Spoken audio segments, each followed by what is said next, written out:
It's the 29th of July 2008, the day after my 40th birthday, and I'm leaving my cosy little North London banker lifestyle for a journey into the unknown.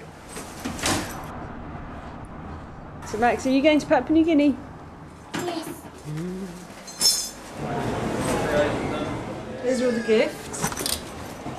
Lots of watches. Lots of watches, some t-shirts, bits and pieces. And what's over here? Gabriel's football shirt. Having resigned myself to hardships and privations, I was to discover a civilization without mobile phones, computers, electricity, or even running water, but in many ways more advanced than our own. My journey of 4 nights and 3 days to Ponam Island, Papua New Guinea, started with a brief stopover in Singapore. I'd been advised that Port Moresby, PNG's capital, was the second most dangerous capital in the world after Baghdad. So I decided to seek solace in a 19th century Buddhist temple before catching my next flight.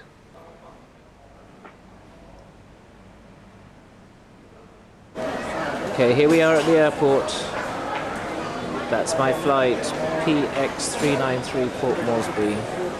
And I have to admit, I'm pretty nervous about this. But that's okay. I'll be brave. Place the mask over your nose and mouth and breathe normally. Secure the mask by lifting the elastic tape over your head.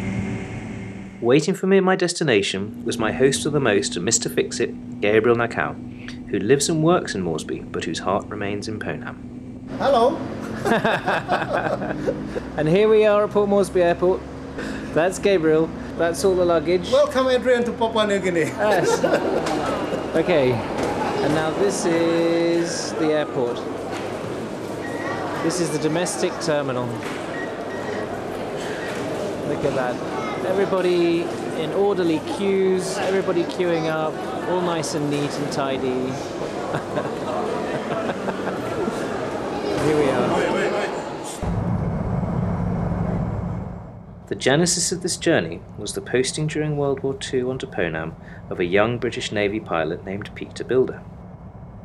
Peter was to return to the island 60 years later and pledge the funding of a school. I unwittingly stumbled on this story by falling in love with and marrying his granddaughter Vicky. Together we put the final pieces in place to get Peter's school built. I could not have imagined the depth of gratitude and warmth of feeling that the people of Ponam would have for Grandpa Peter and his family.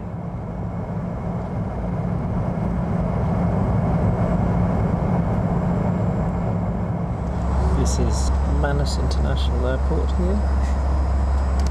This is my final air journey before I get to Ponam. Oops.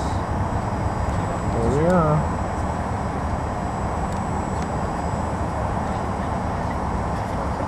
Next stop, the hotel. It's been an awesome day. A day during which I've learned that this, can you see that? That is my invitation, which was given to me this evening, which reads to Mr. Adrian Pritchard, the students, staff, parents and citizens and the Board of Management of Ponam Primary School cordially invite you to be in the welcome celebrations of Mr. Adrian Pritchard, our donor's son-in-law. Venue school ground, time 10:30, thank you RSVP, Mrs. Christine Molian, head teacher.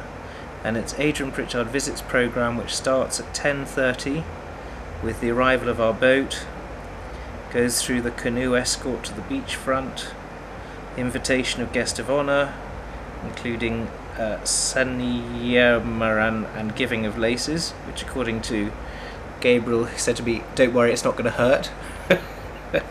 Okay, and welcome dance, etc, etc. So tomorrow no doubt is going to be an extraordinary day. So now I'm going to turn off the thingy. Good morning, it's now Saturday. Hello. Good morning. Good, oh thank you. And this is Lorengau, and it is hotter than hell today. Anyway, we're just going to go and have a look at the boat. Hello! This is Leo. This is Leo, my uncle, my real uncle, my mother's only brother, who is still surviving. And Leo was in Ponam during the war. During the war, yeah. And we just discovered that that he met lots of soldiers, so he could have met Grandpa Peter. I stayed at Ponam during the war, and I know a little bit about the story. I can talk about it. Okay. While talking to Leo, an ambulance had drawn up, and we were suddenly in the midst of a funeral.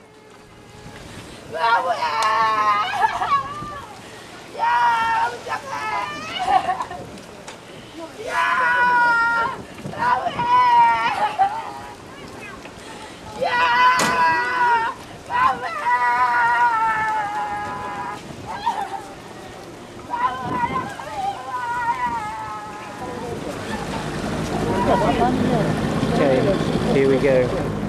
The last leg of the journey. This is a chauffeur-driven vehicle, Ponam style. There's Francis. Can you say hello, Francis? Hello. Thank you. Francis is And this is Alois. Alois. And that is Manus. Say goodbye, Manus. Bye, Manus.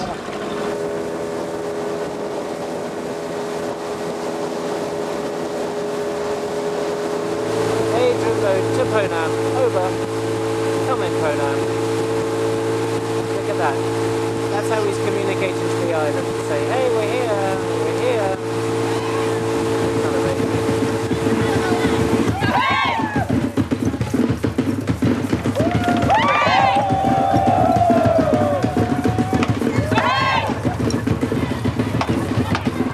So this is a welcoming party at the beach. I think Adrian is scared and he's holding tight onto the flag. So now the village chief and his gang of the village leaders are welcoming Adrian onto the beach.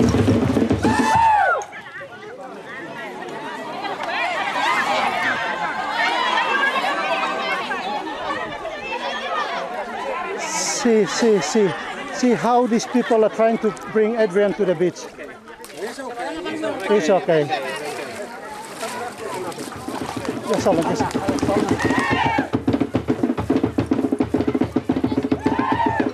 He's been escorted by the dancers.